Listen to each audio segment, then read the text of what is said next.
బోధించిన ఆయన గొప్పతనము తెలియనటువంటి వారి లోకంలో ఎంతోమంది ఉన్నారు. అయితే 46వ కీర్తన 1వ వచనములో దేవుడు మనకు ఆశ్రయమును దుర్గమునై ఉన్నాడు, ఆపత్కాలములలో ఆయన నమ్ముకొనదగిన సహాయకుడు. ఆయన ఎటువంటి వాడంటే సహాయం చేసేవాడు. మనం ప్రతి విషయంలో మనం దేవుని వాక్యాన్ని ఆధారం చేసుకుని జీవించాలి. ఎందుకు అంటే పరిశుద్ధ గ్రంథములో దేవుడు ప్రతి విషయంలో మానవుడిని హెచ్చరిస్తున్నాడు. ప్రతి స్థలమందు ప్రతి ఒక్క విషయంలో దేవుడు ఏం చేస్తున్నాడంటే హెచ్చరిస్తూ ఉన్నాడు. కనుక దేవుని ద్వారా కలుగు హెచ్చరికలను మనం నిర్లక్ష్యం చేస్తే మనము దేవుని యొక్క వాక్యములో బలపడలేము, ఆత్మీయంగా ఎదగలేము, భౌతిక సంబంధమైన ఆశీర్వాదాలన్నీ కోరుకోవాలి. దగ్గరున్నట్టే ఉంటుంది కానీ దాన్ని మనం అనుభవించలేనటువంటి వారుగా ఉంటాం. మొదలుగా దేవుని వాక్యాన్ని మనము శ్రద్ధతో వినడానికి సిద్ధపడాలి. శ్రద్ధతో వినాలి. ఒకటి వినేవారు, ప్రేమతో గ్రహించాలి. వాక్యమును గ్రహించడంలో ఏదో విన్నామంటే కూడా ప్రేమతో గ్రహించాలి. దేవుడు మానవుని ఎందుకు హెచ్చరిస్తున్నాడు అన్నారు. ఎందుకు హెచ్చరిస్తున్నాడు అంటే మనుషులలో ఏముందంటే ఇంకా పాపము ఉంది. అందుకే వాక్యం కూడా హెచ్చరిస్తుంది. అందరిలో పాపము చేసి దేవుడు అనుగ్రహించిన మహిమను పొందలేని పరిస్థితిలో ఉన్నారు. ఇటువంటి సమయంలో మనకు సహాయం చేసేది ఎవరు? దేవుడే. ఎందుకంటే ఆల్రెడీ మానవులందరూ కూడా పాపములో ఉన్నారు. మనము పాపము నుండి విడిపించబడాలంటే మనకు సహాయం ఎవరు చేయాలి?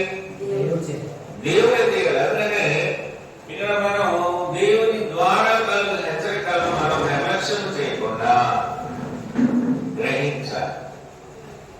దేవుడు ఒక సద్విషయాన్ని మనం బోధించినప్పుడు మనం ఆయన చెప్పిన ప్రకారము మనం చేయగలిగితే మనకు ఆపదలు, ఇబ్బందులు, లోక సంబంధమైన సమస్యలు వస్తాయి.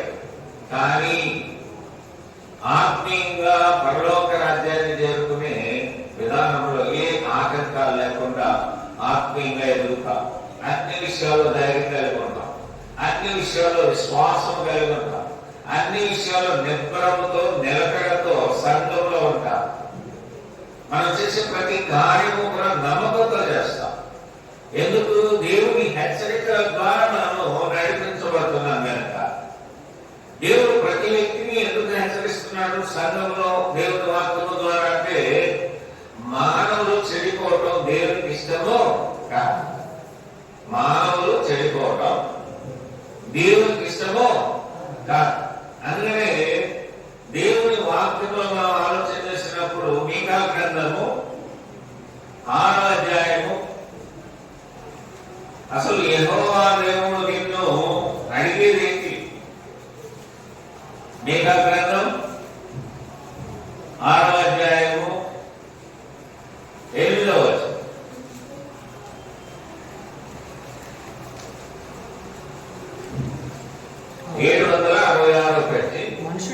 మనుషుడా ఏది ఉత్తమమో అది నీకు తెలియజేయబడి ఉన్నది. న్యాయముగా నడుచుకున్నటయు కఠినమును ప్రేమించుటయు దీన మనసు కలిగి దేవుని ఎదుట ప్రవర్తించుటయు అంతే కదా యెహోవా నడుపుచున్నాడు. దేవుడే నడుపుతున్నాడు. మనం చందాలు లేదా మన ఇల్లు రాసేమని, మన ఆస్తులు ఇచ్చేయమని, మన యొక్క సమయాన్ని ఆయన ఏమి అడగట్లేదు. 6 రోజులు నువ్వు పని చేసుకో. ఎన్ని రోజులు పని చేసుకోవాలి? 6 days నువ్వు వర్క్ చేయి. ఎందుకంటే పనివాడు జీవములకు పాత్రుడు.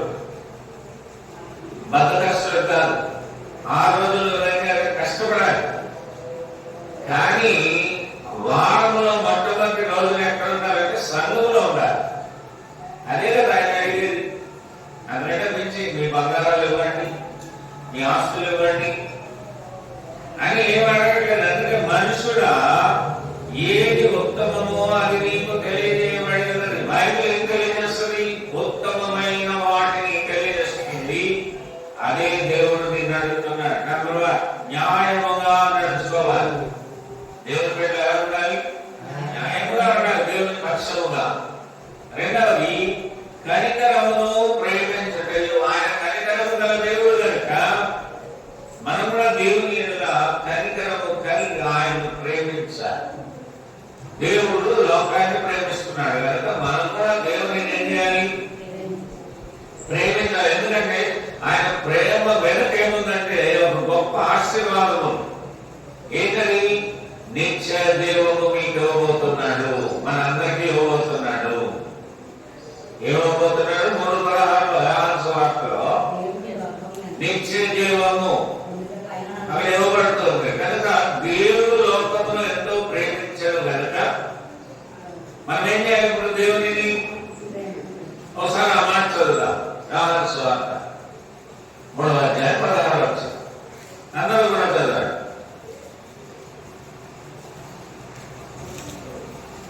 యోహాను సువార్త 3:16. దేవుడు లోకమును ఎంతో ప్రేమించెను, దేవుడు లోకమును ఎంతో ప్రేమించెను కాగా ఆయన తన అద్వితీయ కుమారునిగా పుట్టిన వాని యందు విశ్వాసముంచు ప్రతివాడును నశింపక నిత్య జీవము పొందినట్లు ఆయనను అనుగ్రహించెను.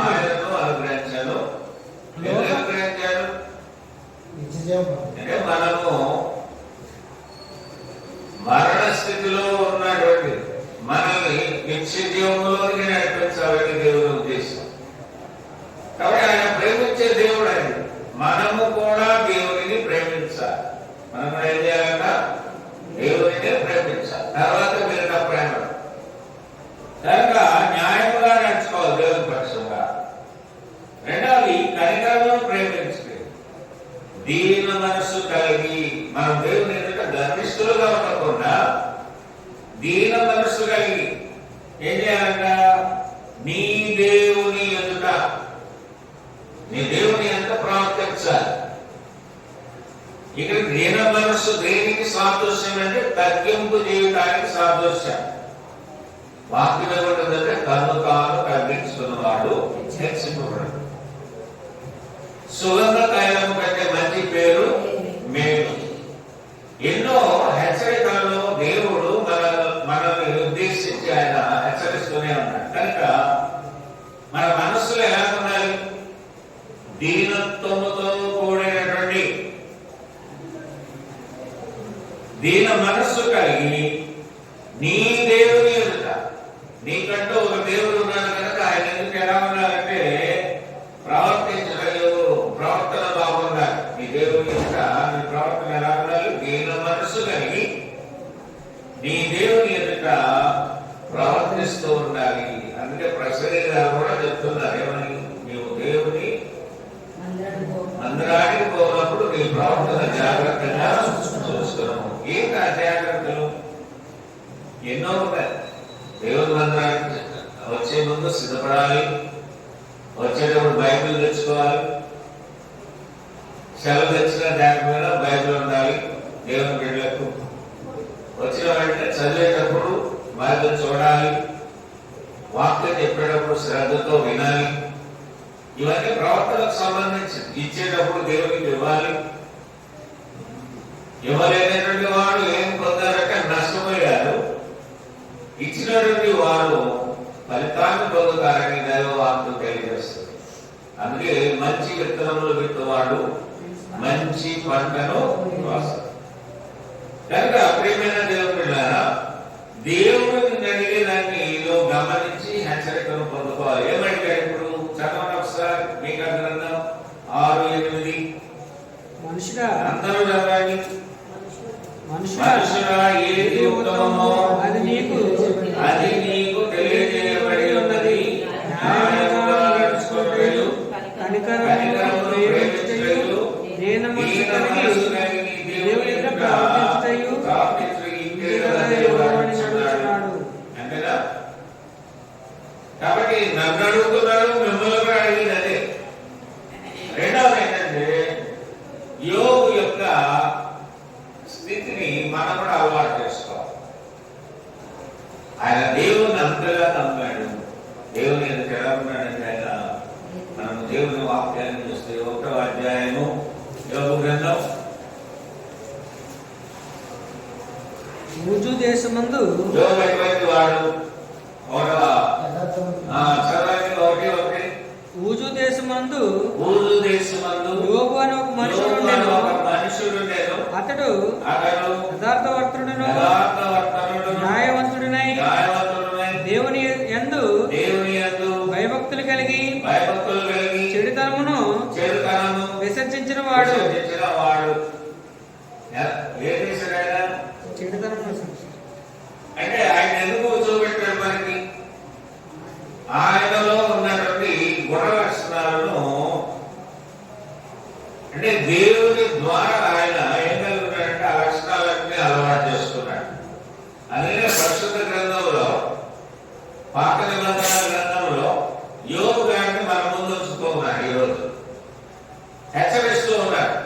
యోగు ఇలా ఉన్నాడు కనుక మనం కూడా అలాంటి లక్షణాలను కలిగి ఉండాలని దేవుడు హెచ్చరిస్తున్నాడు. చూడండి, ఊజు దేశమందు యోగు అనే ఒక మనుషుడుండెను.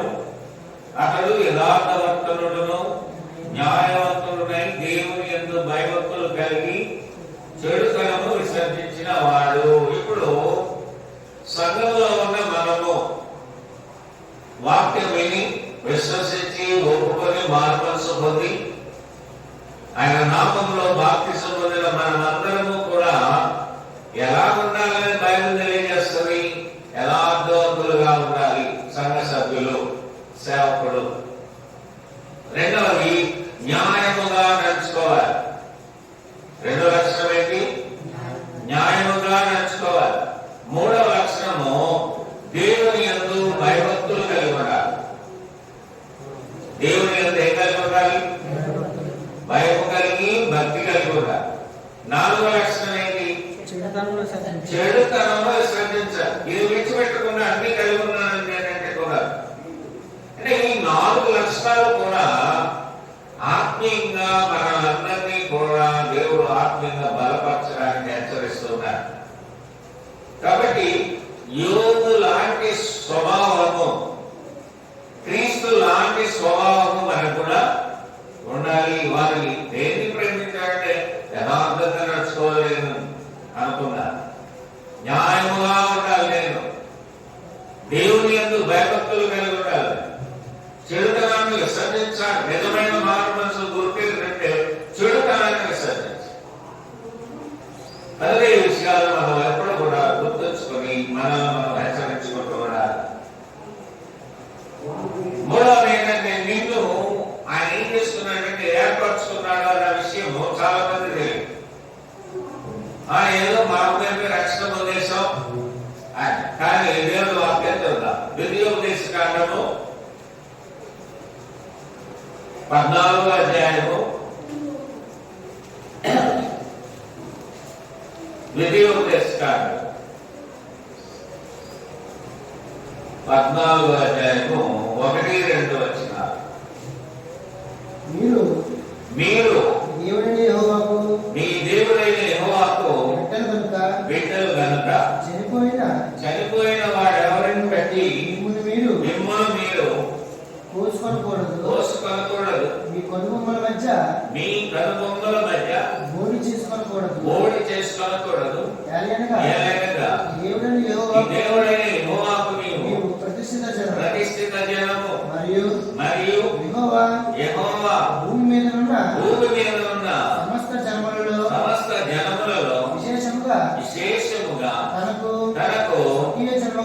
స్వకీయ జనమగునట్లు నిన్ను ఏర్పరచుకున్నాను. స్వకీయ జనము, సొంత జనముగా చేసుకోవాలంటే మనం ఎలా ఉండాలి? మన యొక్క అలంకరణ విషయంలో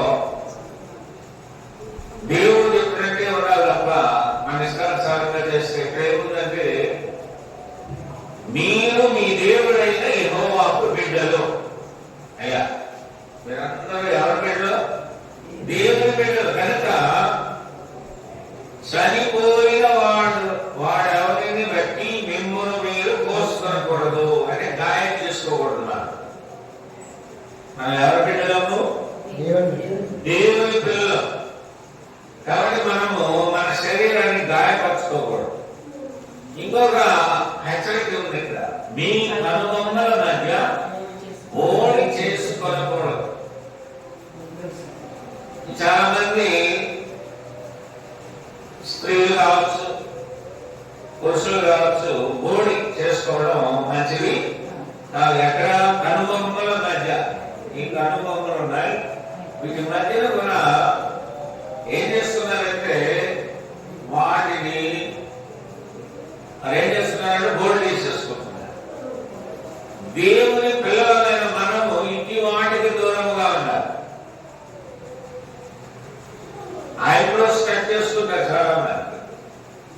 దేవుని బిడ్డలు అది కాదని ఆయన బోల్డ్ చేసుకోవాలి. ఎందుకంటే దేవుని బిడ్డలు అనే మంచి మాట అక్కడ ఉపయోగించబడింది. ఇశ్రాయేలీయులకు దేవుడు ఇచ్చిన హెచ్చరిక ఏంటి? మీరు మీ దేవుడిని యెహోవాకు బిడ్డలు కనుక గాయాలు చేసుకోకూడదు. కనుబొమ్మల మధ్య బోడి చేసుకోకూడదు. మేము మేకప్ చేసినప్పుడు దేవునికి నిజమైన మేకప్, దేవుని బిడ్డలకు నిజమైన మేకప్ ఏంటి? వాక్య అలంకరణ. ఏ అలంకరణ? వాక్యముతో అలంకరించబడాలి. అంటే ఇలాగా మీ కనుబొమ్మల మధ్య బోడు చేసుకొనకూడదు. ఏదైనా నీ దేవుడైన యెహోవాకు నీవు ప్రతిష్ఠిత జనము. ఎంత గొప్ప మాటలు! ఇశ్రాయేలీయులను ప్రతిష్ఠిత జనముగా చేసుకున్నారు. ఈరోజు ప్రతిష్ఠింపబడిన వారు ఎవరంటే మనమే. యోహాను సువార్త 17:17లో ఒక మాట ఉంది, సత్యమందు వారిని ప్రతిష్ఠ చేయము, నీ వాక్యమే సత్యము. అది తప్పక మర్చిపోకూడదు. యోహాను సువార్త 17:17లో ఏముంది? చదవండి ఒకసారి.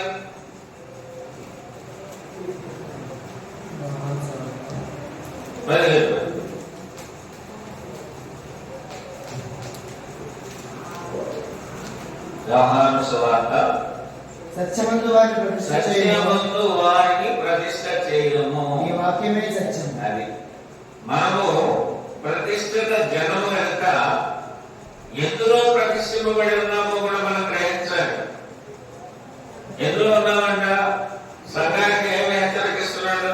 బోధించే వారికి నువ్వేం చేయాలి? సత్యమందు వారిని ప్రతిష్ఠ చేయము. నాకు నచ్చిన 4 మాటలు చెప్పేసి మీరు బలపడిపోయారు అనుకోకూడదు. నేను అక్కడ పాపం చేస్తున్నాను అన్నమాట. ఇప్పుడు ఏం చెప్పాడు ఆజ్ఞ? దేవుని హెచ్చరిక ఏంటి? సత్యమందు వారిని. దేవుడు ఇచ్చిన హెచ్చరిక మంచిదే కదా. సత్యంలో ప్రతిష్ఠ. ఇదే విషయాన్ని ద్వితీయోపదేశ కాండంలో ఈ 2వ వచనంలో చూస్తున్నాం మనం.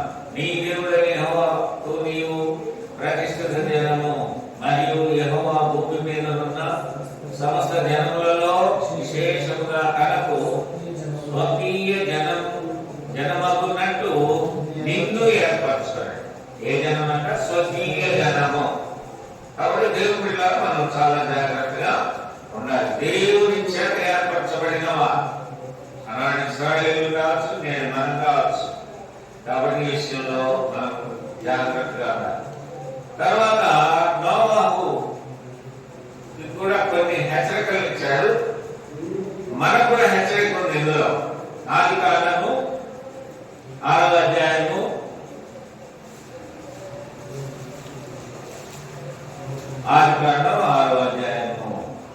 18వ వచనం.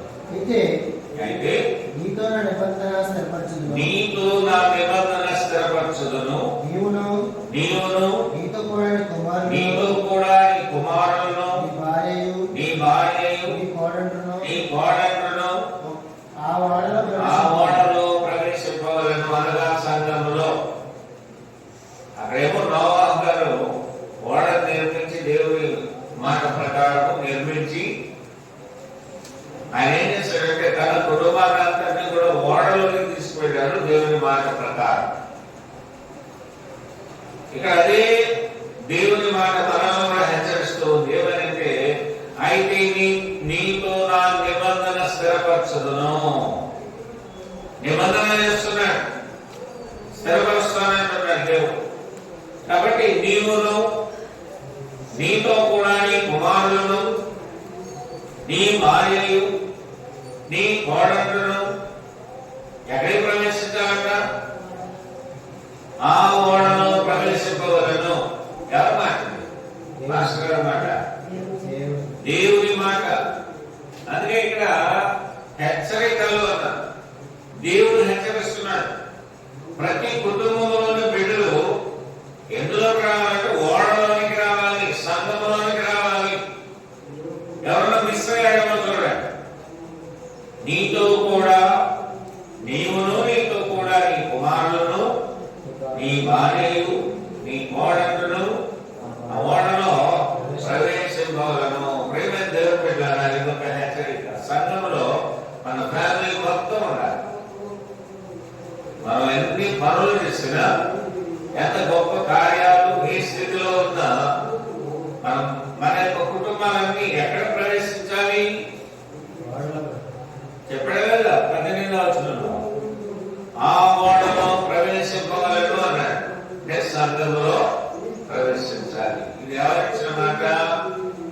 దేవుని మాట. 7వ అధ్యాయం 1వ వచనం.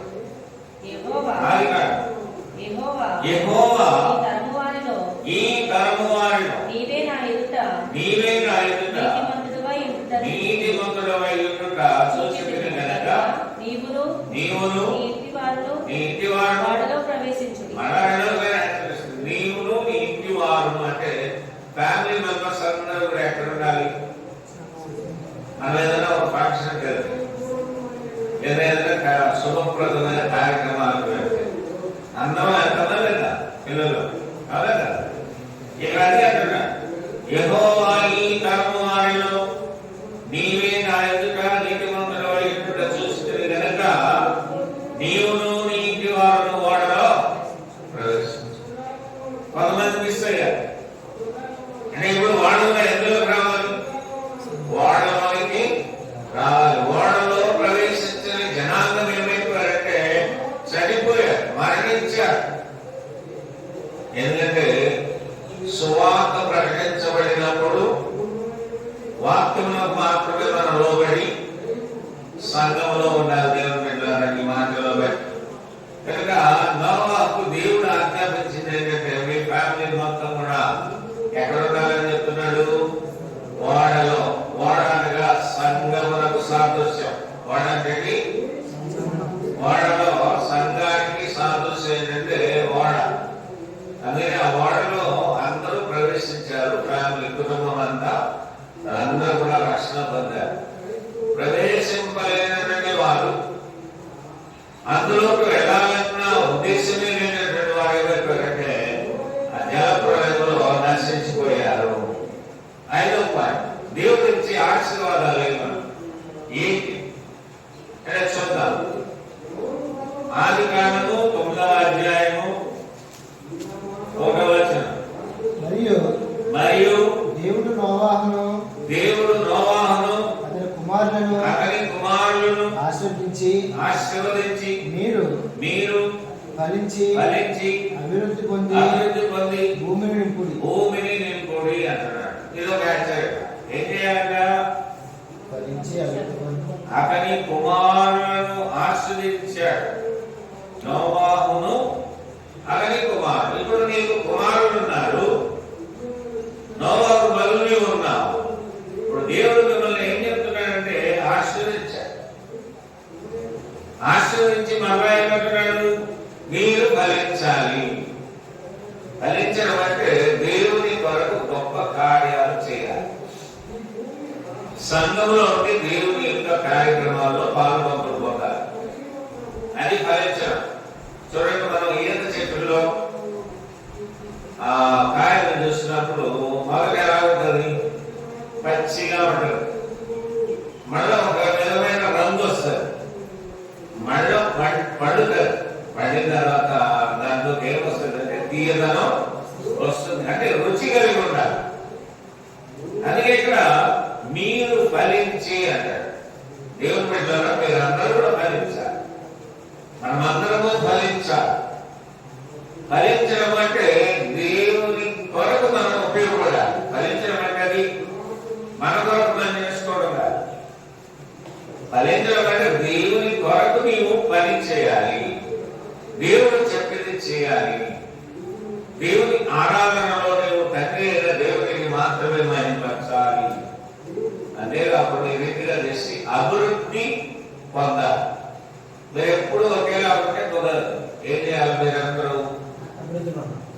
ఇప్పుడు మీరు కూడా పనిచేసే స్థలాల్లో మనకి 1000 రూపాయలు అనుకుందాం. ఒక 1500 వచ్చిందనుకో, సంతోషమా లేదా? 20,000 వస్తే చాలా సంతోషం. ఇప్పుడు ఉద్యోగాలు ఏమైనటువంటి వారికి ఉద్యోగాలు ఇచ్చేసారు అనుకో, సంతోషమా లేదా? మన ఎగ్జామ్ రాశారు, బిఎస్సి రాస్తే కొందరేమో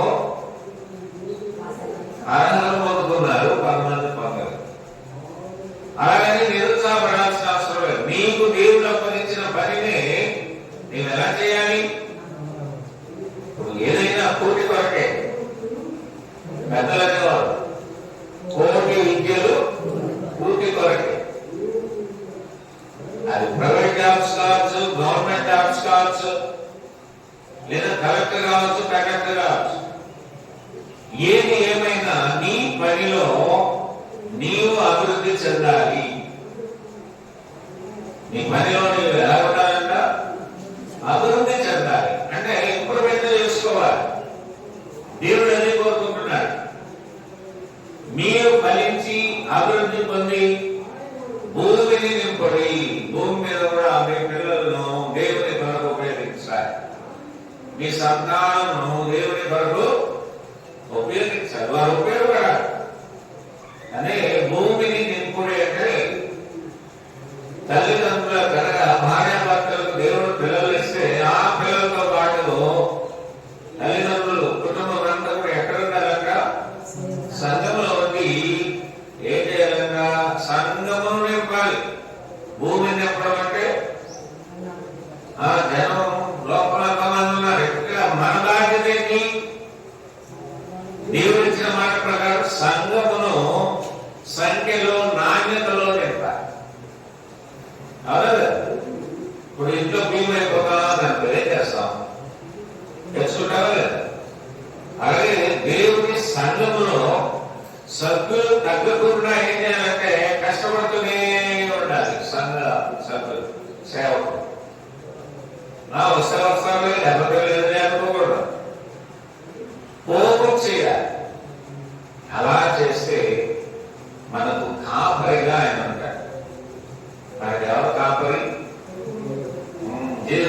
గుడ్ షెపర్డ్. యేసు ప్రభువారు మంచి గొర్రెల కాపరి. యోహాను సువార్తలో కూడా ఆ మాట ఉంది. 10వ అధ్యాయం 11వ వచనం. అంటే గొర్రెలకు మంచి కాపరి అంటే మన గొర్రెలని కాదు, ఆయన ఏదో గొర్రెలు మేపుకునేవాడు కాదు. ఒక కాపరికి ఉండవలసినటువంటి లక్షణాలన్నీ ఎవరిలో ఉందంటే జీసస్ క్రైస్ట్ లో ఉంది. ఒక తండ్రికి ఉండవలసిన బాధ్యతలన్నీ ఎవరికి ఉందంటే యేసుక్రీస్తులో చూడగలం మనం. ఇంటి యజమానుడికి ఉండవలసిన లక్షణాలన్నీ ఎవరు చూడగలం మనం? యేసుక్రీస్తులో చూడగలం. కానీ మీరు ఫలించి అభివృద్ధి పొంది ఆ 3 మాటలు జ్ఞాపకం పెట్టుకోవాలి. మీరు ఫలించాలి, అభివృద్ధి పొందాలి. చిన్న మార్కులు బాగా ఉండాలి. స్కూల్కి వెళ్తున్నాం, మనకి మార్కు చదివితే ఏమొస్తుంది? మార్కులు వస్తుందా? చదువుకుంటే అది గుర్తుపెట్టుకోవాలి. అంటే ఫలించడం అంటే మీరు అభివృద్ధి చెందాలి. అంటే క్లాస్ వైడ్ గా అభివృద్ధి చెందడం కాదు.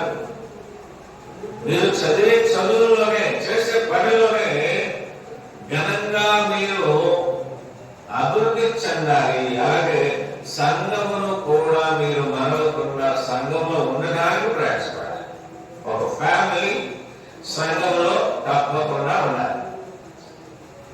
భార్య ఒక చోటికి, భర్త ఒక చోటికి, పిల్లలు ఒక చోటికి వెళ్తే ఆ కుటుంబంలో ఆశీర్వాదాలు ఉండవు. అదే నోవహు కుటుంబానికి ప్రత్యేకంగా హెచ్చరిస్తున్నాడు, అయ్యా మీరందరూ కూడా ఎందులో ఉండాలంటే దేంట్లో ప్రవేశించమన్నాడు? ఓడలో. ఇది గుర్తుపెట్టుకోవాలి. తర్వాత దేవుడు ఇచ్చిన ఆశీర్వాదం ఏంటంటే ఫలిస్తారు, రక్షణ పొందుతారు. చూడండి, ఓడలో ప్రవేశించుకునే వారికి ఆపద తప్పదు. అంటున్నాడు, మీ కుమారులు మీరు అభివృద్ధి చెందుతారు, ఫలిస్తారు, భూమిని నిందింపజేస్తారు. ఆశీర్వాదాలు. తర్వాత సంఘంలో మనం నేర్చుకోవాల్సినవి ఎన్నో ఉన్నాయి. అవన్నీ కూడా మీరు ఏం చేయాలంటే చదువుకోవాలి. మొదటి దశలోనికులకు రాసిన పత్రిక, దశలోనికులకు రాసిన మొదటి పత్రిక 5వ అధ్యాయము 14 నుండి 22 వచనాలు చదివితే, సహోదరులారా మేము మీకు బోధించినది ఏమనగా అక్రమముగా నడుచుకుని వారికి బుద్ధి చెప్పుడి, ధైర్యము చేయని వారిని ధైర్యపరచుడి, బలహీనులకు ఓర్వనీయుడి, అందరి శాంతముగా వాడేయుడి, ఎవరిని కీడులకు ప్రతికీడు ఎవరికైనా చేయకుండా చూసుకోండి. మీరు ఒకరి ఎడల ఒకడును మనుషులందరి ఎడలను ఎల్లప్పుడూ మేలైన దానిని అనుసరించి నడుచుకోండి. ఎల్లప్పుడూ సంతోషంగా ఉండి, ఎడతెగక ప్రార్థన చేయండి. ప్రతి విషయమునందును కృతజ్ఞతాస్తుతులు చెల్లించుడి. ఇలాగు చేయగా యేసుక్రీస్తునందు మీ విషయములో దేవుని చిత్తము ఆత్మమార్పుడి, ప్రవచించుటకు నిర్లక్ష్యము చేయబడి సమస్తమును పరీక్షించి మేలైన దానిని చేపట్టుడి. ప్రతి విధమైన కీడులకును దూరముగా, కీడుకి మనం ఎలా ఉండాలి? మనది కీడు పడిపోకూడదు. ఎందుకంటే మనం దేవుని బిడ్డ కనుక జ్ఞానయుక్తంగా ఉండాలని ముందుగానే అపోస్తలుడైన పౌలు ద్వారా దశలోనిక సంఘానికి, సంఘ సభ్యులకు తెలియజేస్తూ, నేడు దేవుని వాక్యం మనతో మాట్లాడుతుంది. లాస్ట్ వచనంలో చూడండి, 21-22 వచనాలు, సమస్తమును పరీక్షించి మేలైన దాన్ని చేపట్టుడి, ప్రతి విధమైన కీడులకు దూరంగా ఉండుడి. దూరముగా ఉండాలి. అంటే మనకు కనిపించే ప్రతి కీడుకి కూడా మనం ఎలా ఉండాలని దేవుడు హెచ్చరిస్తున్నాడు? దూరంగా ఉండాలి. దూరంగా ఉంటే నీ ఆత్మీయ జీవితం క్షేమాభివృద్ధిలోకి నడిపించబడాలి. ఏది ఆ కీడులోనే మనం పడ్డామనుకో, ఏదో మేలైన దానిని కోరుకోకుండా చెడ్డదాన్ని కోరుకుంటే మనము పతనం అయిపోతాం దేవుని బిడ్డ. కనుక ఈ హెచ్చరికను సంఘములో ఉన్న ప్రతి ఒక్కరూ తమకు తాము అన్వయించుకోవాలి. ఎందుకంటే పౌలు ఈ విషయంలోనే బాధపడుతూ హెచ్చరిస్తున్నాడు సంఘ సభ్యుల, సహోదరులారా మేము బోధించున్నది ఏమనగా అక్రమంగా నడుచుకున్న వారికి బుద్ధి చెప్పాలి, ధైర్యము చేయని వారిని ధైర్యపరచుడి. కుటుంబాల్లో కూడా ఒకరికొకరు మీరందరూ ధైర్యపరచుకోవాలి, కించపరచుకోకూడదు. సంఘంలో కూడా సభ్యులందరూ ఒకరికొకరు బలంగా ఉండాలి.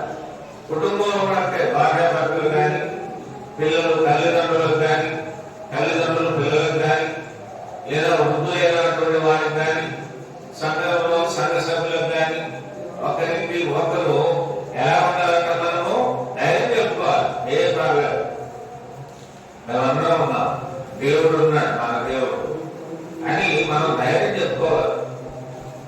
మనమే నిర్లక్ష్యపరుస్తూ కించపరుస్తుంటే ఎదుటి వారిలో ఏం కలుగుతుందంటే బలహీనత వచ్చేస్తుంది. దేవుడి బిడ్డ అంటే ఎప్పుడు అన్ని విషయాల్లో ధైర్యంగా ఉండటం నేర్చుకోవాలి. ఎవరైనా ధైర్యం చేయని వారికి మనం ఏం చేయాలంటే ధైర్యం చెప్పాలి.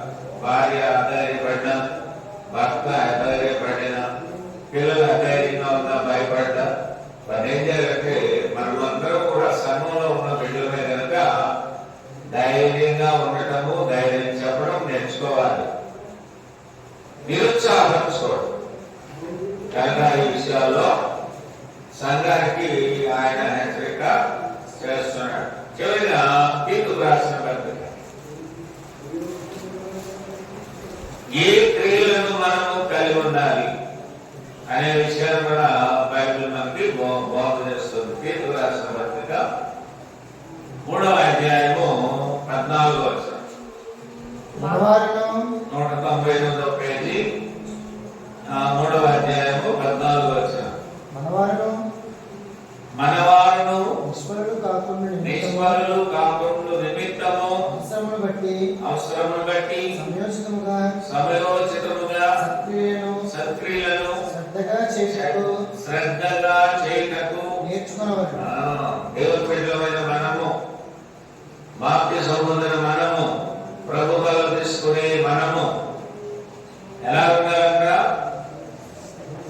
సత్క్రియలను శ్రద్ధగా చేయడం తెలుసుకోవాలి. శ్రద్ధగా సత్క్రియలు చేయడం కాదు, ఆ సత్క్రియలను ఎలా చేయాలంట? శ్రద్ధగా చేయాలి. వంట చేసినప్పుడు శ్రద్ధ ఉండాలి. లేకపోతే పాలు పొయ్యి మీద పెడతారు చాలా మంది. మా గొంతు ఏమైపోద్ది, పొయ్యి మీద ఆ పాలు పెట్టాం, పొయ్యి కింద మంట పెట్టాం, మనమేమో అక్కడ లేవు, బయట ఉన్నాం. ఏమవుతుంది? తినడా? ఏమవుతుంది? పాలు పొంగి ఎందువల్ల? కొంతమంది దేశాన్ని పాలు మాడబెడతారు. ఎందువల్ల? శ్రద్ధ మిస్ అయింది. ఏం మిస్ అయింది? బైబిల్ ఏం చెప్తారంటే శ్రద్ధ గలవాడు ఐశ్వర్యవంతులు అవుతారు.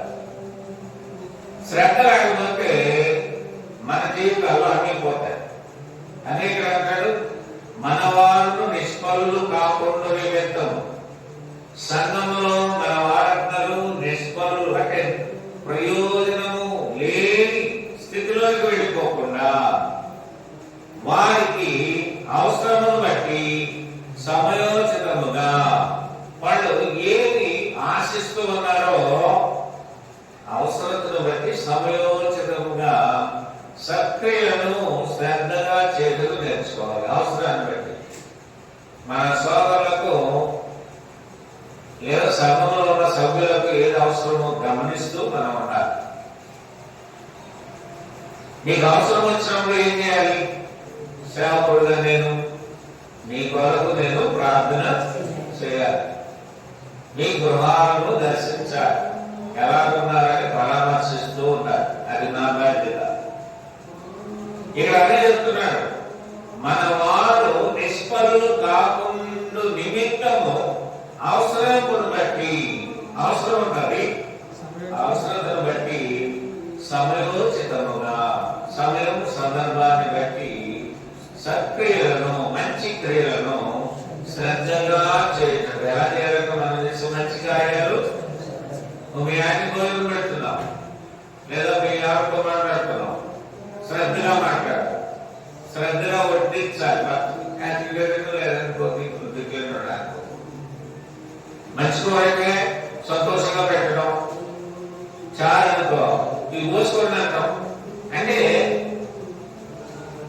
ఎంత క్లాస్కి ఫుడ్ తిన్నా తినకపోయినా ఆ వడ్డించేది శ్రద్ధతో వడ్డించుకోవాలి, శ్రద్ధతో తినాలి, సంతోషముతో తినాలి. కనుక ఇక్కడ అంటాడు సత్క్రియలను శ్రద్ధగా చేయాలి. కొంతమంది బకెట్ తోడుతుంటారు, బస్సులు అది నూతులో నుండి నీళ్లు పాడుకో లాగినప్పుడు నెమ్మదిగా లాగితే మొత్తం నీళ్లు పైకి వస్తాయి. అవునండి, ఇలా లాగితే ఆ బకెట్ లో ఉండే నీళ్ళు ఏమవుతుంది? ఇలాగ ఒలిగిపోయే అవకాశం ఉంది. అందుకని ఏ పని చేసినా, సేవ చేసినా, మీరు ఉద్యోగాలు చేసినా, చదువుకున్నా అందులో ఏం కనిపించాలంటే శ్రద్ధ కనిపించాలి. నీ ఇంటిని శుభ్రంగా చేసుకున్నావు అనుకో, అప్పుడు నీకేమన్నట్టు? శ్రద్ధ ఉన్నది. మన బట్టలు శుభ్రంగా లేదనుకో, మనం వేసుకున్న బట్టలు, మన బట్టల మీద ఏం లేదు. ఎప్పుడు కూడా దేవుని బిడ్డలు అతిశీలంగా ఉండాలి. మనం మా వేటాన్ని చూసాం, నాకు కూలింగ్ గ్లాస్ పెట్టి బయట వెళ్తుంటే నేను చాలా ఆనందించాను. ఎందుకు? డిగ్నిటీ మెయింటైన్ చేయాలి. ఎప్పుడు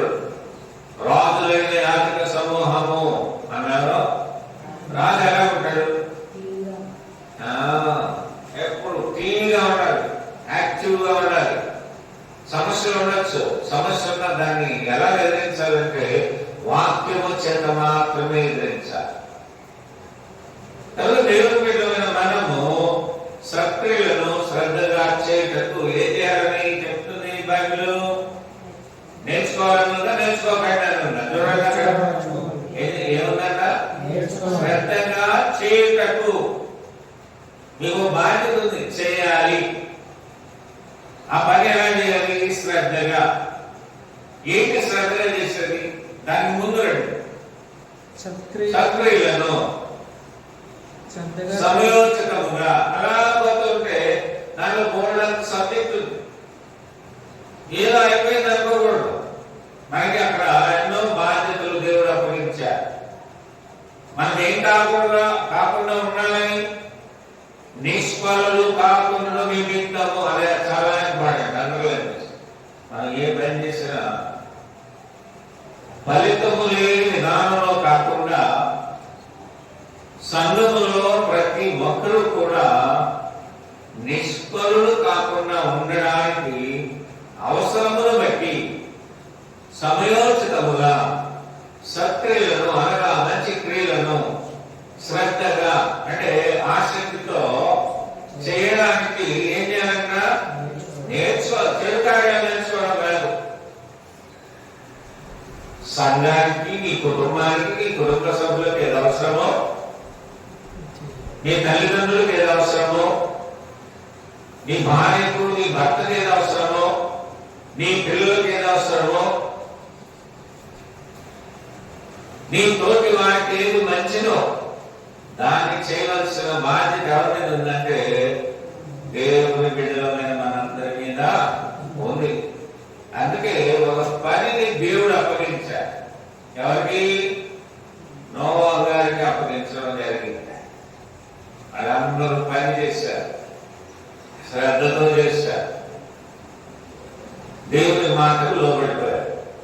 లోబడి ఎందులో ప్రవేశించారు? ఈ రోజు మనం కూడా సంఘంలో ప్రవేశించాం. సంఘంలో ఉన్నాం. సంఘంలో కూడా సమయాన్ని పాటిస్తూ మనం క్రమం తప్పకుండా ఉండాలి. ఎందుకు క్రమం అంటే చూడండి, సూర్య చంద్ర నక్షత్రాలు క్రమం తప్పలేదు. సృష్టిలో ఉన్నది ఏది కూడా క్రమం తప్పకుండా పనిచేస్తూ ఉంది. మానవుడు మాత్రం దేవుడికి వ్యతిరేకి. ఇది తినద్దు అంటే దాన్ని తిన్నాడు. మళ్ళీ తనంతాను వారు మోసగించుకోవడమే కాకుండా ఎదుటి వారిని కూడా మోసగించడం నేర్చుకున్నారు వాడు. ఈరోజు ప్రియమైన దేవుని బిడ్డలారా, ఇక్కడ మనకు దేవుడు ఇచ్చిన మంచి మాటలు ఏంటంటే, నిన్ను అడిగింది దేవుడు ఏది అడిగింది అది మనం చేయాలి. నా ఇష్టానుసారం నేను చేస్తానంటే నీవు నష్టపోయే అవకాశం ఉంది. యోగు వలె మంచి లక్షణాలు కలిగి ఉండాలి. అక్కడ 4 లక్షణాలు మనం చూస్తాం. యోగు గ్రంథం 1:1-2 వచ్చిన అంటే దేవుడు మనల్ని ఎందుకు ఏర్పరచుకున్నాడో మనం గుర్తుగా. తర్వాత నోవాహుకు దేవుడు ఆజ్ఞాపించినటువంటి ఆజ్ఞకి ఆ ఆజ్ఞను మితిమీరకుండా ఆజ్ఞను నెరవేర్చాడు. దాని ద్వారా దేవుడు నోవాహుకు ఇచ్చిన ఆశీర్వాదాలు ఏంటో మనం చూసాం.